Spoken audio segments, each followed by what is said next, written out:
Okay, welcome to another episode of the Millennial Entrepreneur. My name's Sina and we've got an amazing episode today. I spoke to Sawhney, the founder of the Washing Machine Project. This is an amazing business that has been featured on the BBC, The Guardian, ITV, and many more, with the ambition of providing hand-powered washing machines to underdeveloped communities. He talks about how he left his well-paid dream job at Dyson to embark on his journey after being inspired by his friendship to a girl who struggled washing her clothes by hand in an underdeveloped community. He also talks about how he wants to grow the company into a for-profit initiative to enable him to grow and provide this to other communities that struggle with this problem. It was a really heartwarming story and it's something that definitely inspired me. An amazing story. As always, thank you so much for clicking on this podcast and thank you so much for the support so far. It's been really, really phenomenal. If you do enjoy this podcast, be sure to leave a written review down below, share it with your friends, and let's get on the episode. Hey Nav, how are you? Hey Sinan, I'm good, feeling good. It's a lovely day today. How are you? Yeah, really good. What have you been up to? I feel like sometimes I'm juggling lots of different plates, So we've been really busy pitching to investors over the last couple of weeks, so preparing for that and doing a few media things, and also engineering a product as well. So really busy stuff. Mate, you're so heavy on media. I've seen out of all the guests that I've interviewed, you were probably the easiest to find research on because you've done interviews at BBC, you've done interviews at The Guardian, ITV. Mate, you've done every single one. Yeah, it's sometimes I wonder like how it happened and like how it's panned out. But the stories really seem to capture the imagination of people. So yeah, and Yeah, no, it's really cool. my mum's really proud of me as well. So that's a good thing. That's what it's all about at the end of the day, isn't it? Exactly. So what is this story that seems to inspire so many people to interview you, inspire me to want to have you on the pod? Basically, what is this? What is the story? Um, wow, that's a really that's a really deep question. So yeah, Or just start off with what the washing machine project actually is. so the washing machine project is a social enterprise. We started in 2018, and we make manual crank handle washing machines for people around the world who have to hand wash clothes. And there's roughly 70% of the world's population that have to do this. Um, and yeah, it's incredible numbers, uh, and it affects a lot of the world. Yeah, it's a problem that I don't know. I guess I was very naive. I didn't really think about it as a problem being there. So how did you kind of find out that this was a thing? Yeah, so I have to kind of rewind back all the way to the beginning, really. Um, so I'm an engineer by background, and um, when I was a kid, I used to be obsessed with how things worked. Really curious mind. I would. My father was a aerospace engineer, so he'd take me to air shows, and so I'd go to air shows. I'd watch these big objects in the sky, and I'd be like, how are they doing that? And so I'd come back and I'd go into the cupboard and get the toolbox and take apart appliances. And this is as a 4-year-old, 5-year-old kid. And I used to break everything. So my mum used to be really unhappy. Yeah. I wouldn't know how to put back to appliances together, but I was really curious about how things work. So taking up engineering was a real natural transition for me. Um, but I'm also from the Asian community, small community in West London. So really conscious about the world and social good and helping others. My family are from India, so we travel to India every summer. So I was kind of aware of some of the problems around the world, but not really. Um, so those kinds of things led me to university, natural transition to study engineering. Um, I studied aerospace engineering. I graduated. I landed an amazing job at Dyson. And as a young engineering graduate, going to Dyson is such an incredible feeling, you know. You're Yeah. you're in an ideas factory. You're It's a really, dream job for many people. yeah, it's an amazing job, you know, and it's not many jobs where you get to talk about your ideas to the big boss it, itself, and you know they really champion young talent. You know.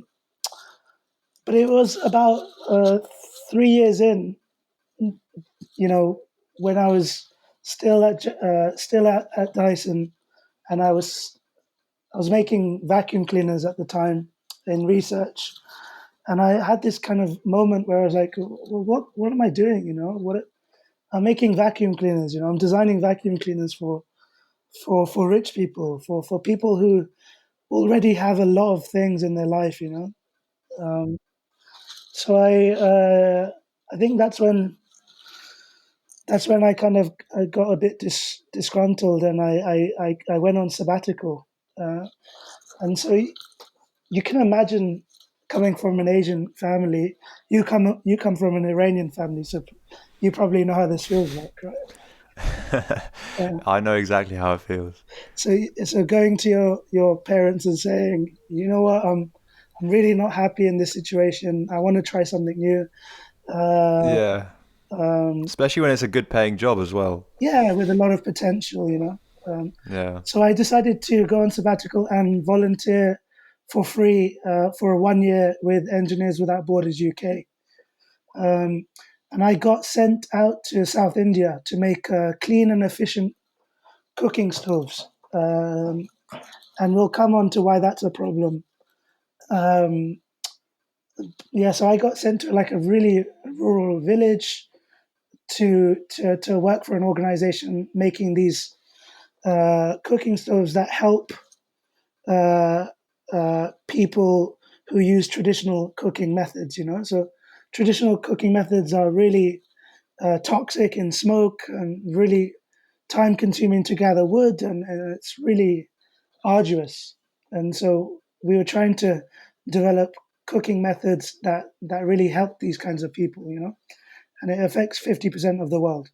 So when I was in that role in South India for 1 year, I really learnt the art of, you know, the wider context of problem solving. You know, we called it problem solving for the bottom of the pyramid, um, and it was at that point when I was living in the village that I met a lady called Divya, and that's where when the penny drop moment Yeah, yeah, yeah. occurred of the washing machine project.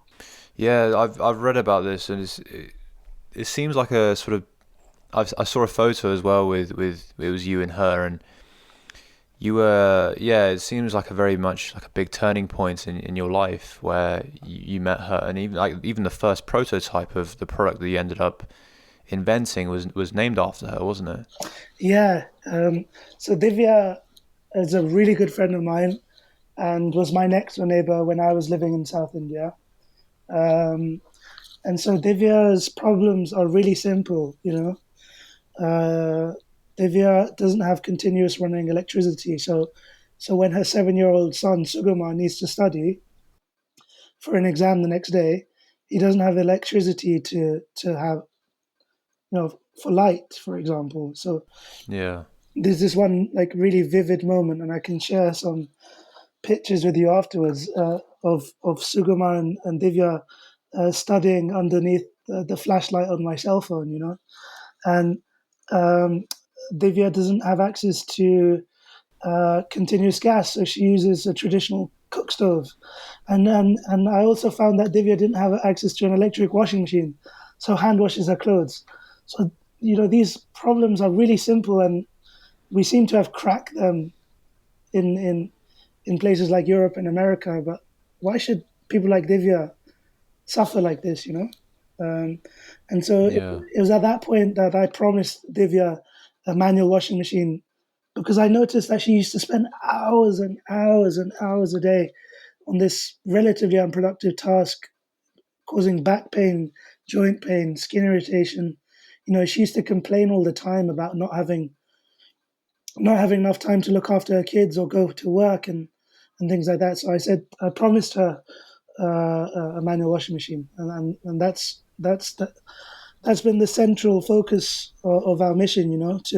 To provide a manual washing machine for people like Divya, and that's why we called our prototype the Divya. It's a beautiful story of how it started, and it's something that I love. I love hearing stories like that, and it's a very, it's very heartfelt as well. And so what was kind of, so you promised it to her, and I mean, I guess a lot of people might make that promise and it could have been an empty promise, but you delivered on it. So what was the kind of next step between you promising it to her and where you are now? Yeah, it's been a real whirlwind of a ride, really, and yeah, shout out to like everyone that supported the journey and supported us on the way, and still so much to do. So if you look at our logo, it goes from dark blue to light blue, and then an orange heart in the middle. So even in the formation of our social enterprise, we wanted to keep at the center of our logo the beneficiary, people like Divya. So always reminding us of the promise that we made. You know. Um, so after my year in India, I came back home. I formed the social enterprise, the washing machine project, and we got to work, and we did the research, and the research is it's it's it's unapologetic. We've interviewed 500 families in 6 countries all over the world, and some of the data that we've come across is the numbers are incredible. So 70% of the world right now don't have access to an electric washing machine. Um, a majority of these people use more than 40 liters of water for hand washing clothes, and that's basically half the allotted amount of water someone gets in a refugee camp. Um, women, because this is unfortunately a burden that's disproportionately placed on women, would wash in Yeah. rivers, lakes, streams, in buckets, on floors, um, causing skin irritation and back pain. And we found that they do this task and they spend more than 20 hours a week doing this. So we established that there's a problem. We did a lot of research into the problem, um, and then we did some research on the solutions, and there are manual washing machines out there, and they're really good manual washing machines, but Mm. you'll see when you do the research, uh, they're not developed for people like Divya. They're developed for people like you and me, people that are passionate about living off the grid, people who have tiny homes, people who have caravans, and this is reflected in the price. And Yeah. so we've identified a gap where no one in the world today is developing a manual washing machine for someone like Divya. And so this is reflected in our production cost, which is £25, and this is on the back of a bit of research that we did in terms of the buying power of women living in poverty around the world. Anything more than 25 to 35 pounds, then she cannot afford it and won't buy it. Anything less, then she has the power to say yes. Um, because the majority of the funds are associated to the man, and so she has to ask for permission, and the man will say no. Simple as. So there's some really intricate details to how we positioned ourselves. And then I formed a team. I told them about the story, the cause, what I'm trying to do. and surrounded myself with some really amazing people that really want to make the world a better place in the skills and experiences that they have. Because I feel right now young people are feeling really frustrated. They want to help, but they don't know Yeah. how. You know, so Yeah, so the washing machine exactly. project's a really good outlet for that. And yeah, we've been lucky enough to be partnered with a few huge agencies such as Oxfam and the UN, to help us prototype and distribute in refugee camps to then test, which is where we are right now in our piloting phase. That's so cool. It's really, yeah, so cool. Um, like, I guess when you do study engineering, it's kind of like one of these superpowers where it's like you can either use it for good or you can use it for evil. Because like we had a previous guest who did engineering and he got a very lucrative offer at a defense company, and so the salary is really high, and he was very much thinking about taking it. He didn't in the end. And I guess for someone like you, a very bright engineer, it could be, at the age of like 22, it could be really attractive for you to go down the route of, defense. Or I mean, and then you got sort of everything in between where your moralities are not tested as much. So you got, the Dyson, your morality wouldn't be as tested, but even then you saw your skills weren't being used, to fulfill yourself and what you think it should be used for. Yeah, 100%, man. Like, you know, I think as a young undergraduate, and I 100% felt it the same.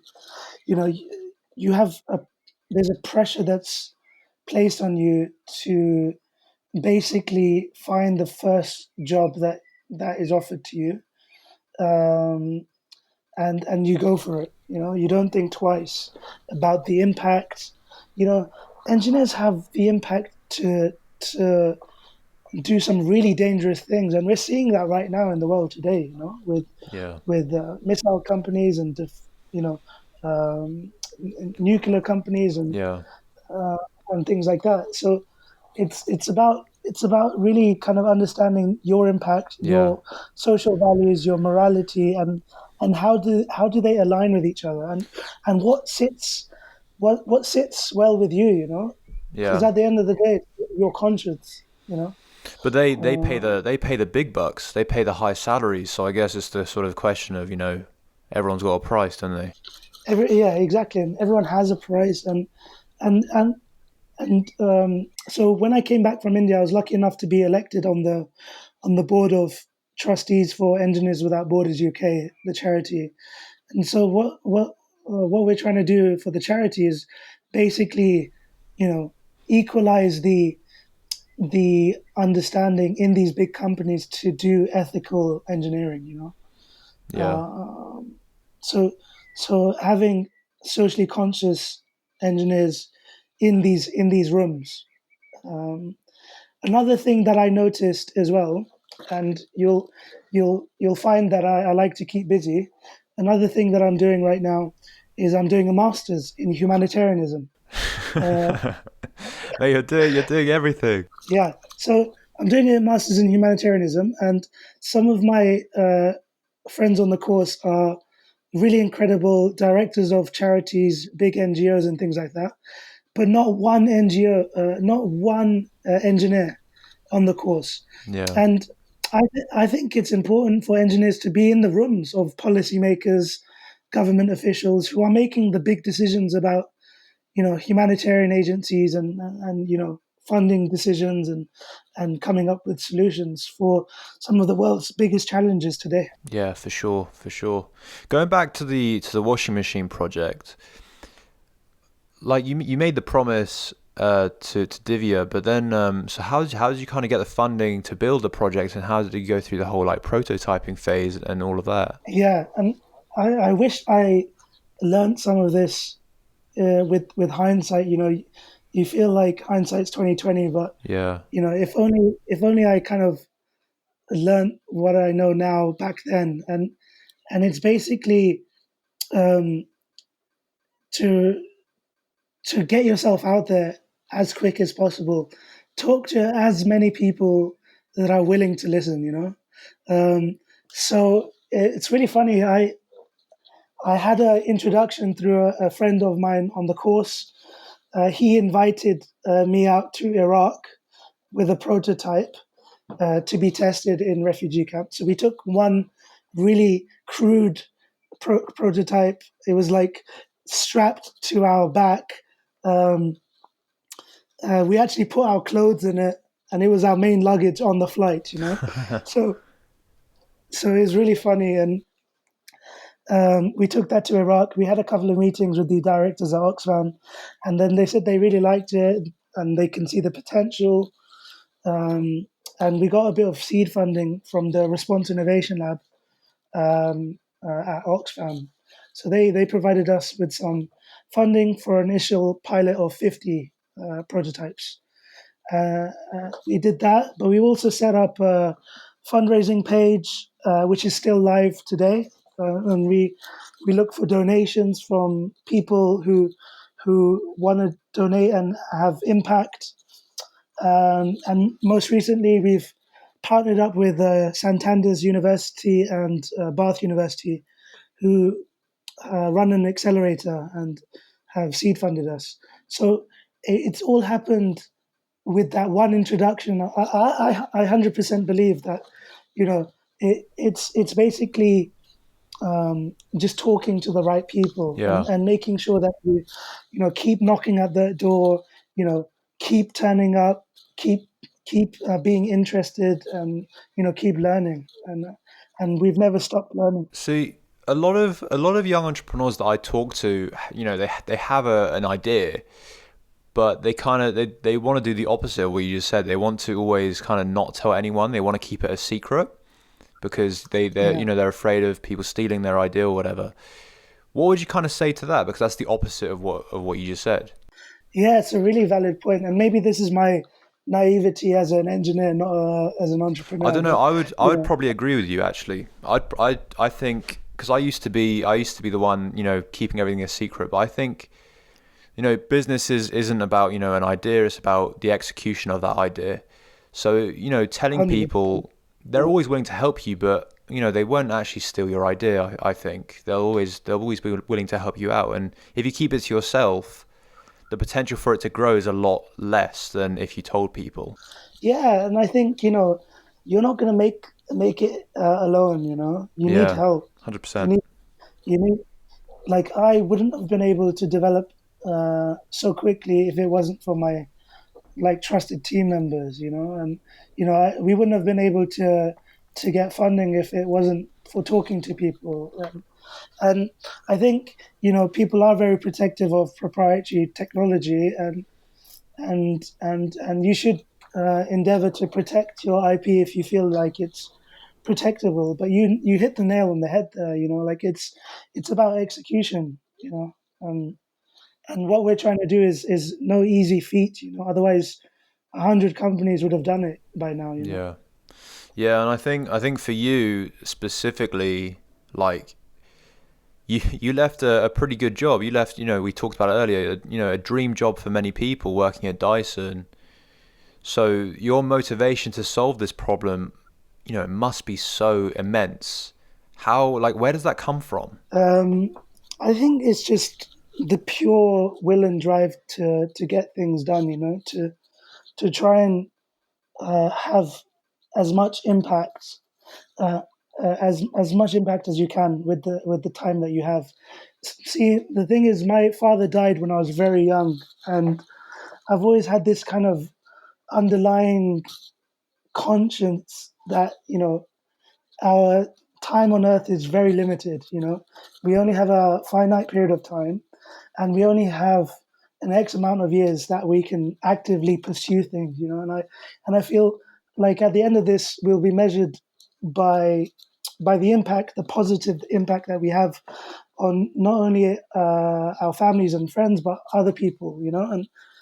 That just really motivates me every day. People like Divya motivate me every day. So much so that I got her picture and her family picture printed on my bank card. So every time I spend money, I have that in my mind.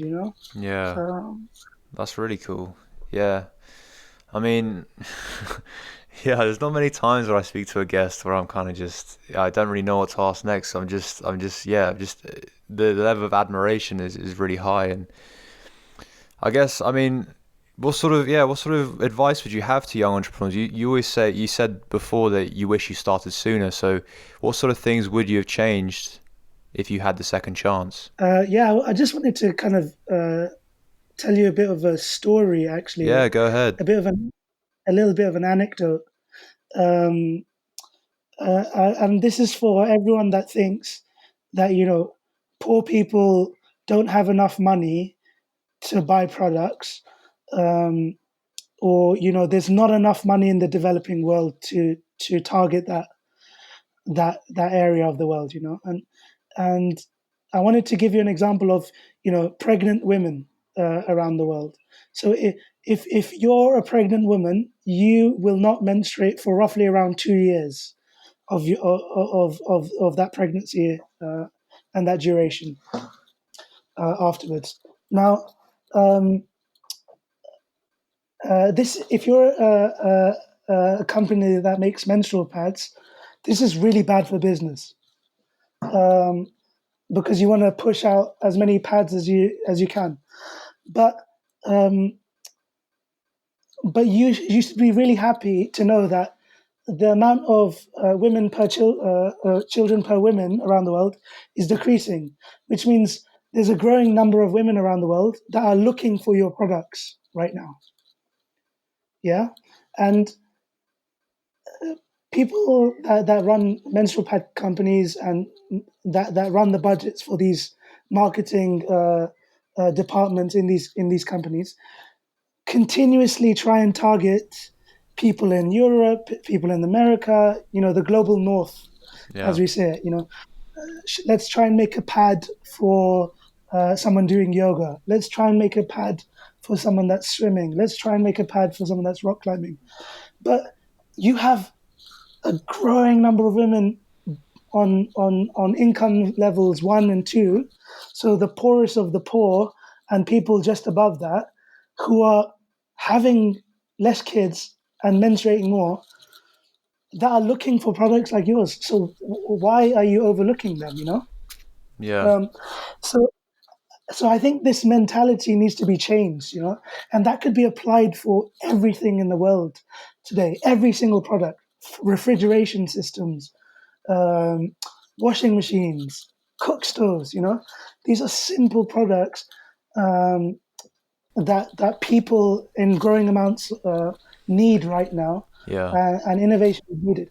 So if you apply that to young entrepreneurs, you know, who have a product that has a social cause, don't be too disheartened because there is a market and a growing market. yeah, for sure. Um, that's one thing that I wanted to say. And you said it right.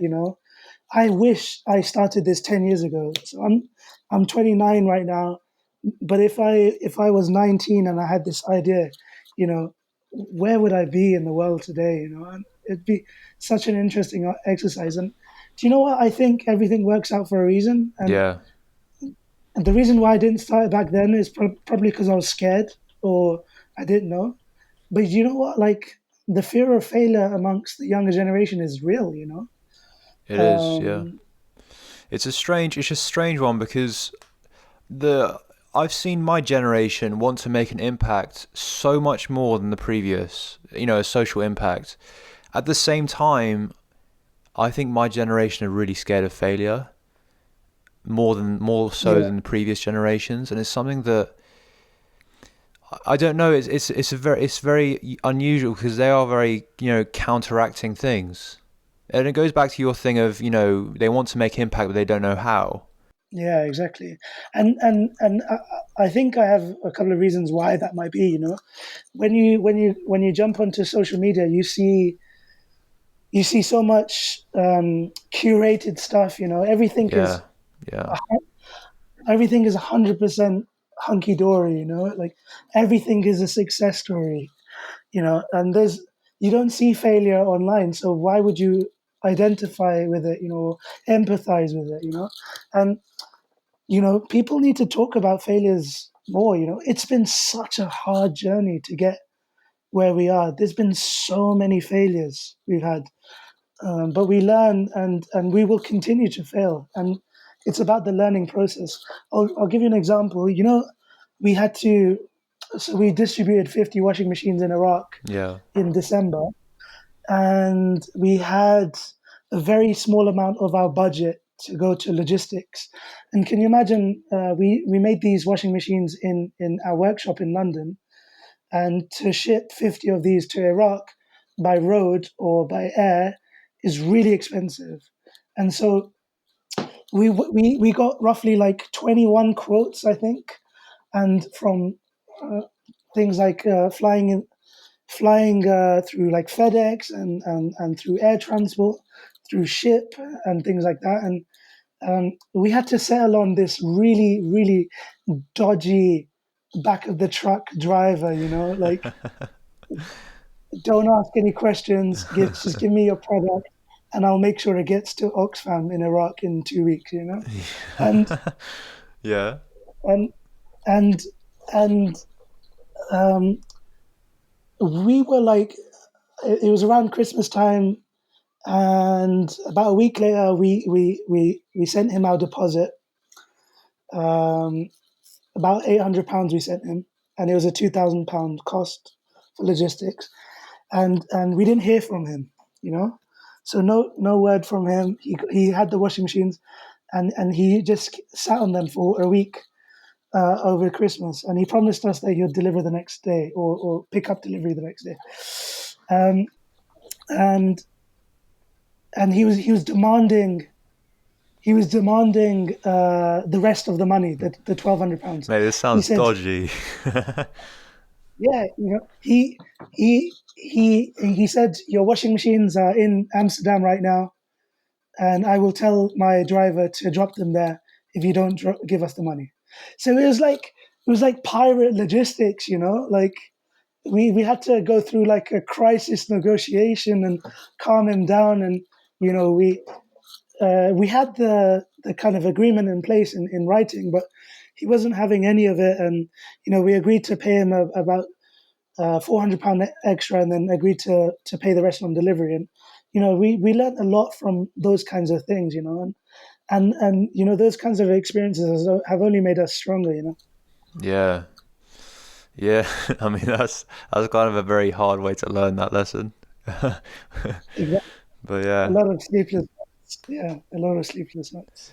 Yeah, I mean, I guess that's just one story out of, I mean, I'm guessing, dozens of stories of failures that you faced in this journey, because it must be one that, is really, really tough, because it's one that, yeah, it must have been a very, difficult journey up until this point, for sure. For me, it's making sure that we're held accountable. So the 500 families that we spoke about earlier. For every family that I meet, I feel accountable to deliver the right product for them. And that's not going to happen from the very beginning, but we'll get there slowly and surely. Yeah. Um, Another big challenge is your team. Making sure you have the right team around you that have the best interest of the organization. Like, how do you motivate people without paying them? How, and that's something that we have to face every day. So different people's priority, volunteer priority. Um, you know, I've learned so much about people over the last year compared to something that I knew before. Like each person has their own motivation as to why they're working on something. Yeah. And it's about tapping into that motivation. That's really important. Yeah. Yeah, for sure. Did the guy end up delivering your washing machines? Yeah, he did. I don't think we'll ever be working with him again. But I don't know. Maybe you could give him a second chance. I don't know. yeah, but for us it was easy. Yeah, I know. I It guess you was were just, you were desperate in that situation. yeah, we were really desperate. We were really tight on deadlines. We overran with our product development last year, and we were running behind our testing, and the delivery date of when the the washing machines had to be in Iraq, had to be that date, because we were flying in on the same date. I said to the team, you know what, let's book the tickets now to keep us to account and put pressure on us to deliver, so that we have to deliver. So we booked the tickets, and the washing machines had to be there at that date because we had to distribute them, So, Yeah. uh, But just on one of your points earlier, so you talked about, oh, I wish I started 10 years earlier. I wish I started 10 years earlier. But I guess that kind of brings out something else where, I mean, I guess in 10 years time, if you look back and say, oh, I wish I started 10 years earlier, I think it just goes back to saying, now is the best time to start if you do have an idea and you do think you can make an impact. yeah. And do you know what? Like, I think, the current pandemic has really taught us that, like, no plans for the future, the time is now to do the things that you need to do. And you're an example of that, right? This podcast is a product of the pandemic, It is, yeah. uh, Born out of and pandemic. exactly. And and and uh, we need to overcome the fears that we have in ourselves to not do things. Like, why aren't we trying to do things that are in our minds? Why don't we act on those things? And um, I think people are worried that they don't have enough time, Yeah. or they're worried that it's too much pressure. But I think you'll find that if you want to do it enough, it will happen naturally. Yeah, for sure. Uh, So, Nav, where is the washing machine project right now? so right now, we're monitoring and evaluating our 50 prototypes in Iraq. We're getting feedback as much as we can with the current crisis in refugee camps and around the world. Um, but we're using this time to take stock of where we are. Um, we've been lucky enough to hire 3 interns thanks to Bath University. So they're really busy as we speak right now, currently applying for funding. So we're going through a few raises, trying to create that end product of £25 at the end of next year.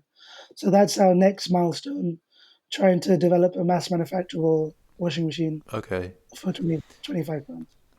And as for growth, do you rely on, say, grant funding, or is it something that you think, there is a revenue there and you can kind of grow organically without that grant funding?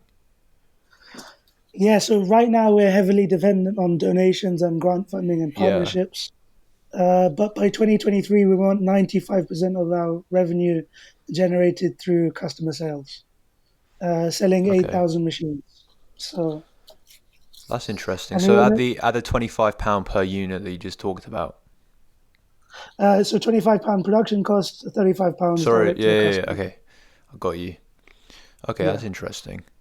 Yeah. yeah, Because that would allow you to grow organically to the point where, you said earlier 70% of the global population have this problem. It's a huge market. If you can grow organically, this is a huge problem that you could solve. yeah. And sometimes when we talk to investors, it's actually too big of a problem. Um, Yeah.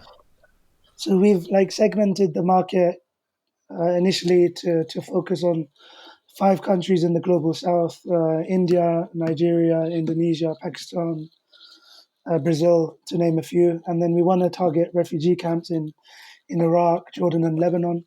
Um, and and um, my main focus right now is to make sure that the product meets the specifications that we've outlined. You know, we we're doing what we say on the tin, because a lot of this is based on trust. So Yeah. delivering something that people will want to use from now and in the future. Um, so I want to use the time wisely to make sure that we're creating a product that is perfect. Yeah. As you said, like the the market's really big, and it's too big probably for you to, dominate on your own. I'd love to see that happen, but it's just not feasible. Yeah, and do you know what? Like, when we were making cook stoves in South Yeah, India, and that company is still running. Prakti is the name. Thank you, Prakti, for inspiring me. You changed my life. Um, um, they have like a global cook stove alliance, So there's uh, multiple enterprises trying to make cook stoves to combat this problem, and we believe that we're not the solution for everyone, but we're a part of the solution, and we wanna we wanna help as much as we can, and we wanna motivate people as much as we can to also enter this market. And yeah. and and you know what? Why stop at washing machines? That's what I was Last going to week ask you. I was going to ask if you have any other ideas about any other yeah, problems that you want to solve. yeah, we have other innovations in the pipeline. We're not just a washing machine company right now. We are, but we want to focus on solutions that really better the lives of people like Divya. For example, off the grid refrigeration systems.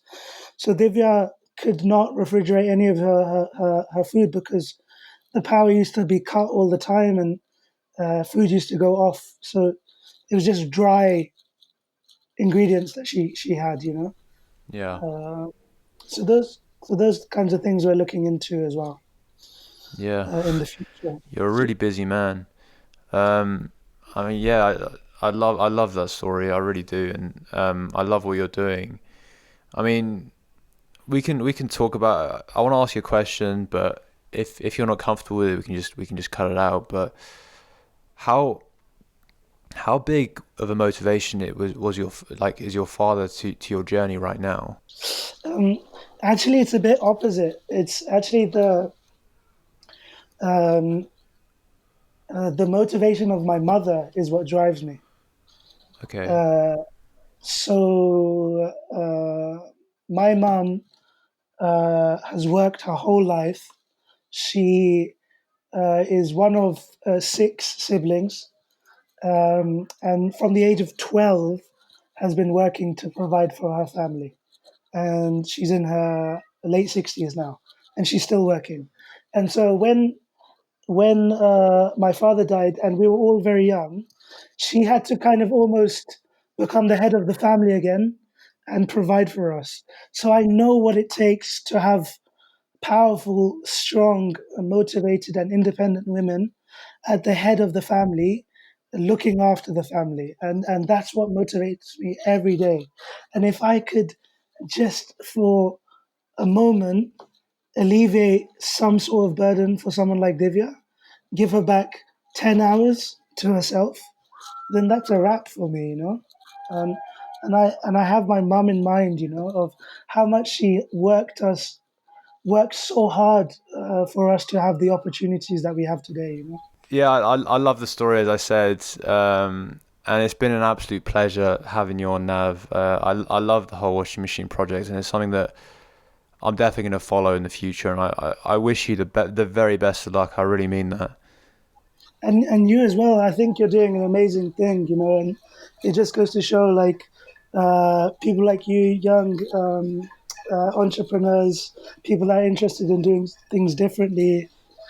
It really kind of empathizes with people. So keep pushing and don't give up. That's great. How can people stay in touch with you and the washing machine project? So yeah, you can follow us on our socials, the Washing Machine Project, on Facebook, Instagram, LinkedIn, and on Twitter it's the Wash Org. And we're on an incredible journey. Some big things in the pipeline, and we're also looking for people to help us. So if you want to volunteer for us, whether you're an engineer or in business administration or development, or you want to write up an application for us, we're willing to provide that support to you. That's great. Thanks a lot. So now you can on your website you can put as featured on BBC ITV and the Millennial Entrepreneur. Exactly, exactly, exactly, All right. exactly. With Great. pride. Yeah, exactly. Great to have you on, Nav. Thank you so much. Appreciate it a lot. Thank you so much for listening to this episode of the Millennial Entrepreneur. It was a really inspiring story, as I said at the beginning, and definitely one that I'll keep in touch with, and one that you should definitely keep in touch with in the future, because I really feel that the washing machine project could grow massively in the next few years. Thank you so much for listening. If you did enjoy, please be sure to leave a 5-star written review on Apple Podcasts. Any feedback would be amazing, actually, because we're quite far through our journey now, and I'd love to hear your feedback on what you like, what you think we could do better. You could list those all in the written review down below, or message me on the Instagram page and follow it as well while you're there. Thanks again. My name's been Sina, and I'll see you in the next episode.